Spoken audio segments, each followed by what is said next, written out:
Hello everyone, this is Starry Ari's ASMR. I am Ari, and today, in this video, I just wanted to do a little chill, sit down, chit chat with some tea. So you can see that I have this mug here, and it's actually really cute. It says just one more chapter, and it has this book with all of these flowers and life just coming out of it. And I actually got this mug in a gift basket that we bought at a charity auction, and I actually went through that basket in a video. But I really like this mug. I think that it's like a pretty good size. It's not too small, but it's also not ginormous. So today I am drinking some Earl Grey tea. You can see that. And I am a silly American that just leaves my tea bag in my tea as I drink it. Unless I am drinking a spicy chai, then I usually will let it steep for the recommended amount and then take it out, or else I feel like it just gets like too spicy. But Earl Grey, I think, is one of those that like it's fine for me to just stay in the cup. And I do like my tea with a little bit of milk and sugar. I don't know if you can see that. So it's a little bit creamy, a little bit sweet, not too sweet.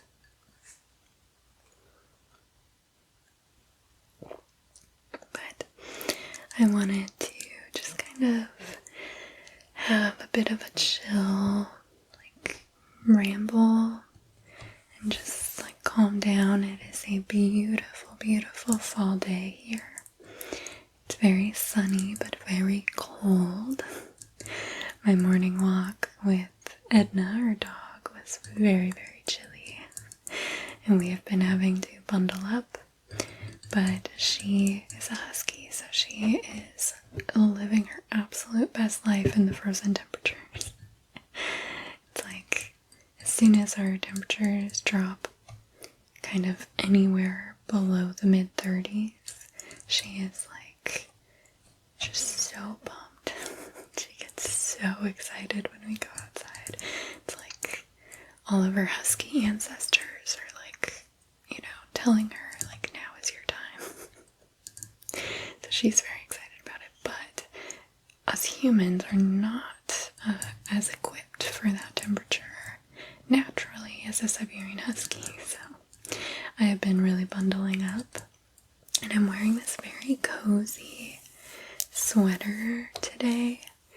I really like this sweater, and I thrifted it, and I don't know if somebody maybe originally made this themselves, because it has some pretty like raw edges in some places, but I kind of like that. Like, it's kind of cute, but it's so soft, and it is a little bit of a turtleneck, but it's loose enough that I don't feel like I'm being choked out.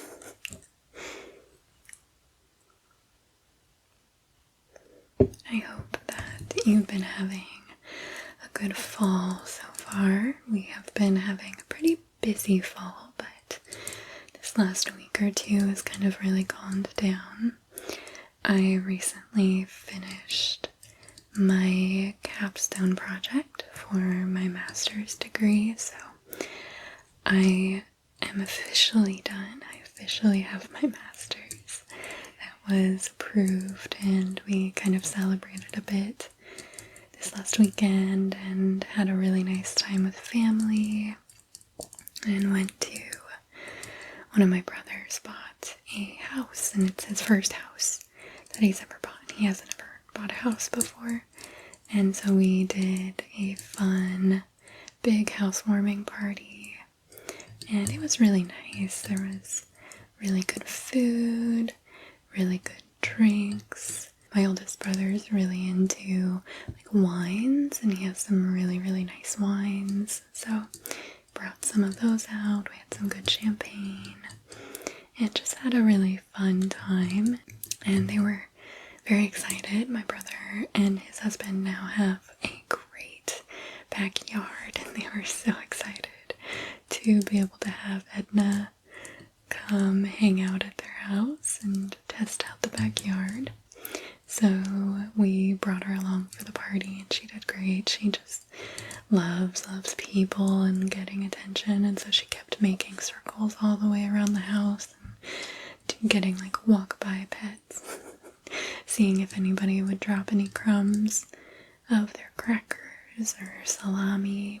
I don't think she got anything, but she definitely tries. She's usually really good about not begging with us, but when she is around new people, it's like she knows that that is our boundary. That's, my parents' boundary, because she stayed with them enough of the time that like she knows that they don't give her human food. But when we're at a party, she has to like check and make sure, like, is everyone on the same page about this? Like, no one's gonna give me human food.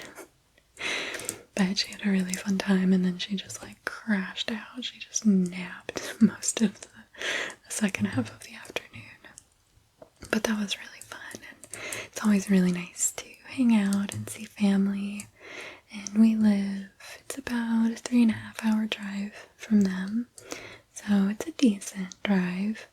We don't really like to do that. That's not really a good like day trip drive, or else you're driving more of the day than you actually are visiting. So we usually like to do it over a weekend. So that was really nice, very fun.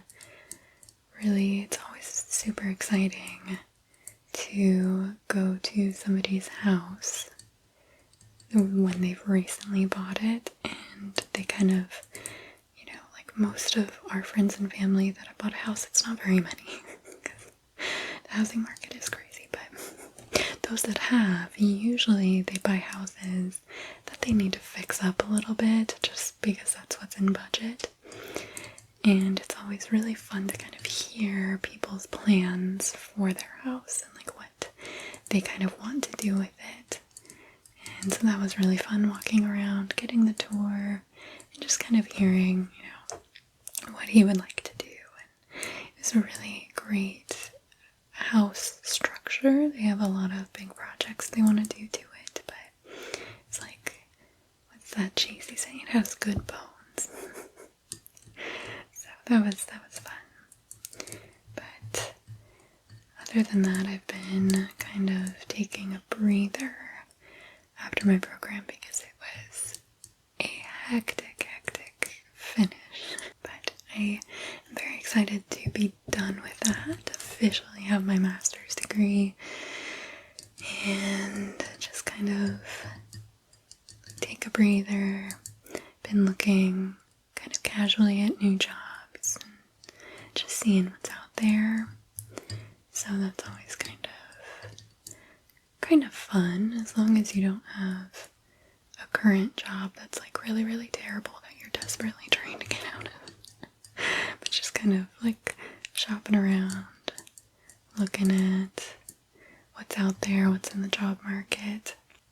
But I am having a very chill, relaxed day when I don't have anything planned.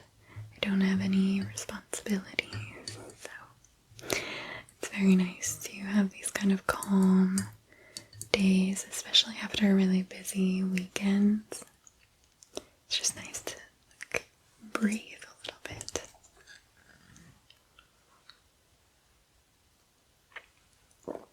And I do love a good warm cup of tea, really any time of the year, but especially in fall when it is just so chilly outside.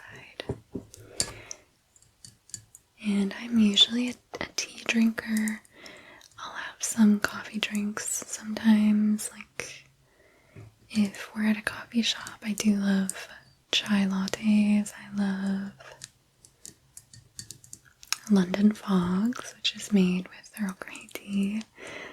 I do like some like flavored lattes, but I'm not a big fan of the taste of coffee, which is a little bit sacrilegious to say coming from the Pacific Northwest or the land of Starbucks. But it is sadly true to my family's chagrin. My family are all big coffee drinkers, my dad especially. My whole life he's loved coffee. And usually, my husband and I have moved around to a few different cities, and every time we move, my dad has to find the best coffee shop or coffee stand around us so that when he visits, he knows where to go. So it's kind of like a fun little scavenger hunt for him to try and find the best coffee in town. And one of our previous places, I think it had maybe one of his favorite coffee shops ever. And one Christmas, we really wanted to get him a mug from that shop. But they weren't selling just mugs. Like, they had mugs that you could get when you went to order and have your drink in the shop. You would get your drink in like a ceramic mug that had their branding on it, but they didn't sell them. They only sold like big thermal, like thermos cups. And I was so bummed, and I was like, oh, this would have been a perfect gift for my dad. And my husband and I were just chatting, and one of the baristas overheard us, and she was like, hey, we actually have a few like decommissioned cups that, like they're just not in the best quality. One of them had like a little chip. One of them was starting to get like a little bit of wear on some of the outside. But they were all like okay cups. They just weren't mugs that the shop wanted to serve their drinks in. But like they would have been perfectly fine for like an average household. And she was like, I can give you one of these mugs if you would like it. And I was like, oh my gosh, like, yes, please. So I got a big bag of coffee grounds from them, and this barista, I don't think she was probably supposed to, but she gave me this like decommissioned coffee mug, and I was so excited, and my dad loved it, and I was just like so pleased with that gift. And we definitely love mugs. We have a lot of different mugs, and I think growing up, my family also just generally had lots and lots of mugs. I mean, we had a family of 6, so I think generally we had lots of dishes.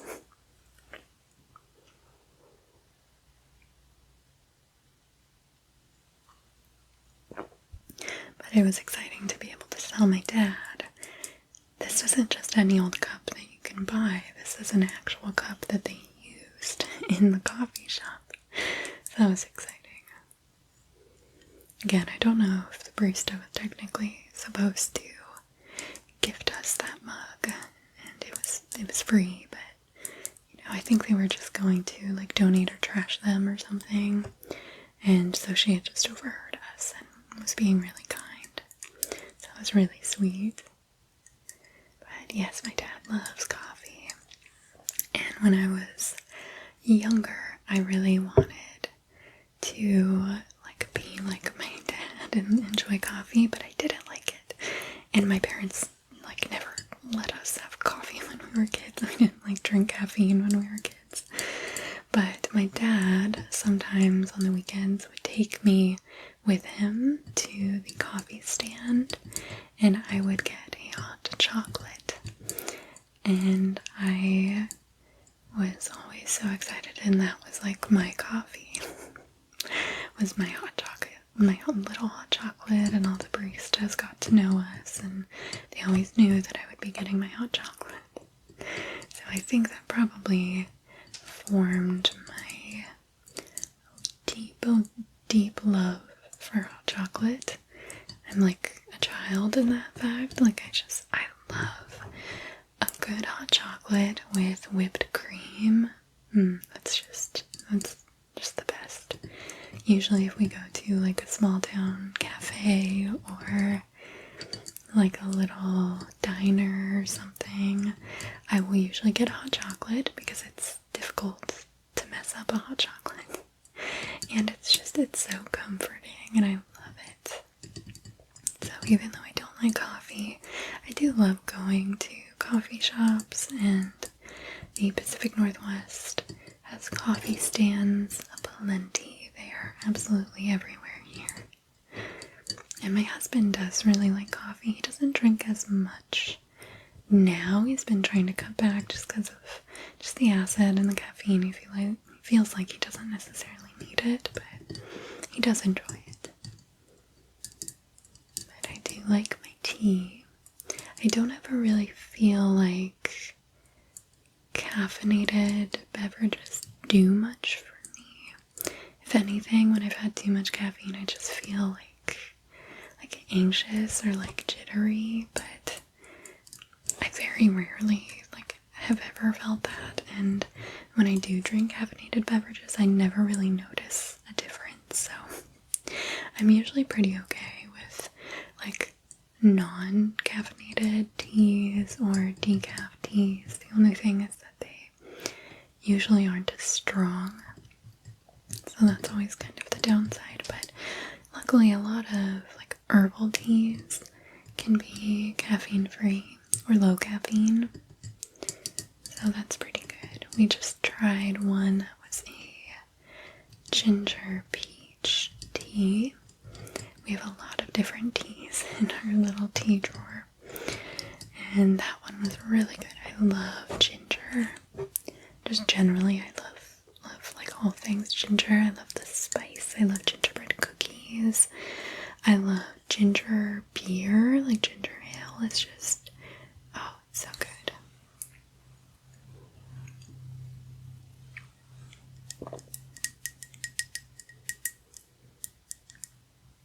I think this mug is just so cute with the little picture there. I think that's just adorable.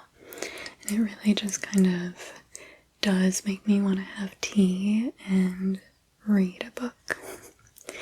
And I just finished a book that I'd been kind of slogging through a little bit. I found it interesting, but it was like the writing style just wasn't quite up my alley, so it was like an interesting topic. I wanted to read it, I wanted to finish it, but I kind of had to like force myself to sit down and read it, which hasn't been the case in a little while. Most of the books that I've read this year I've really found engaging, and even if they were difficult stories, difficult topics, I've found that the writing was at least engaging enough for me to want to sit down and continue to read it. But this one was Co-Intelligence by, I think his name is Ethan Malik, something like that. He is a professor, and I've shown this book in one of my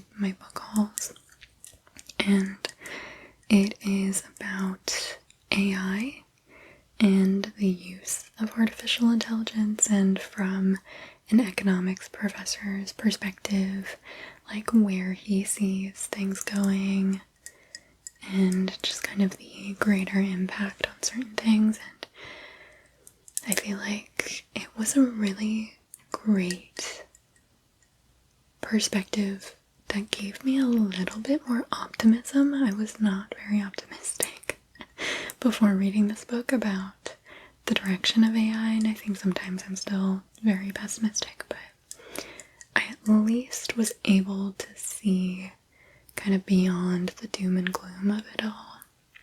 And so I will give that to the book. I do feel, a bit more like there are greater applications that could genuinely help humanity. And I know that, we've been using AI for so many things already that really does help humanity, and especially in public health. in epidemiology, being able to model and use AI to kind of like help us guess what might happen in certain scenarios, and be able to process vast amounts of public health data. That is one, aspect that we've been using AI for, and that's really, really amazing and can, drastically help humanity overall and the health of our communities and our general population health. But I think there are also a lot of other scary aspects, and it's hard to know exactly what to do with all of the scary aspects. And this book did help me kind of like categorize things, figure out where I land on some topics that I just didn't really know what to think about. So it was a very interesting book. I just found his writing style a little bit gratuitous at times. Like, it felt like I would get the point pretty early on, and then it was like hammered into my head over and over again. And I think that him being a professor and regularly interacting with students, I think that that's maybe just like his writing style, and out of necessity having to do that. And my husband also teaches, and so he, really liked this book, and we were talking about that aspect, and he was saying it really reminded him how he talks to some of his colleagues, and it was almost like this style of, it's this topic that most people in your everyday life have heard to death. Like my husband teaches physics and astronomy, and I've heard so much about his physics research, and it's always interesting to listen to, but I'm also not a physicist, so there's only so much I can understand and engage with. And so to him, it almost felt like that type of thing, where he was like this, expert that had these really important ideas to share, finally, like, getting to share them. But I did finish that, and it definitely left me with a more positive outlook. Not that I'm fully positive about AI, or that we will use it in the best ways, especially around education. That's kind of, in our household, what we talk about the most. But it was an interesting book, and I'm very excited to be done with it now so that I can move on to a different book.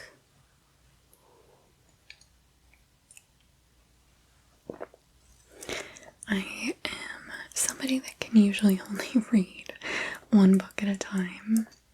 It's like the completionist in me. I want to start something and completely finish it before I move on to the next thing. And so I am thinking about what book I want to do next.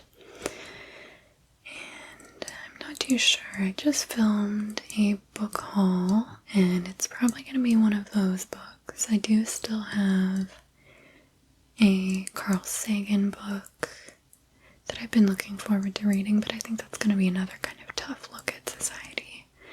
And after this AI book, I think I'm probably going to do maybe not that right off the bat.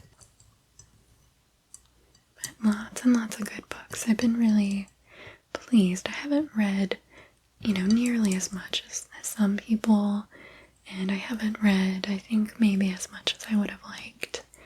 But honestly, I am very pleased still with the amount that I have read this year, because I've really replaced a lot of my kind of like chill, just like turn off my brain activities, or like scrolling on my phone time.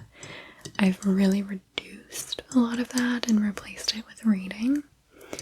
And now it's like some days I crave reading, which is really good. I used to love reading when I was younger and a kid and a teen. Like I loved reading. And then I think having so much reading in college, and then going into the professional world and having to read tons and tons of studies and articles, it was just kind of like, after a while, it's like reading feels really a fun hobby because you're forced to do it so often, but I've really gotten back into it, and I've really been enjoying it. I've read lots of great books, a lot of Stephen King. I always talk about Stephen King. It's like he's, such a big writer that like everyone's heard about him, but I do genuinely really enjoy his writing style. His thrillers and his stories are just usually pretty interesting. His characters are really interesting. So I've got to pick out my next book, and I'll probably start that tomorrow. I finished my co-intelligence book this morning. I mean, it's still kind of morning when I'm filming this. That's why I'm drinking my tea, but before I had my tea while I was eating my breakfast. Usually I do have my tea with my breakfast, but I knew that I wanted to kind of film like a cozy little video, so I wanted to wait and have my tea until afterwards. But I think that I might call the video at that. I hope that you've enjoyed this kind of chill, calm, cozy, chit-chat type of video while I drink my tea. I hope that you've been having a really cozy fall and that you've been able to de-stress a bit when you've needed it, and that you're just feeling really warm and comfortable and having a good season so far. Thank you so much for watching, and I hope that you have a wonderful rest of your day.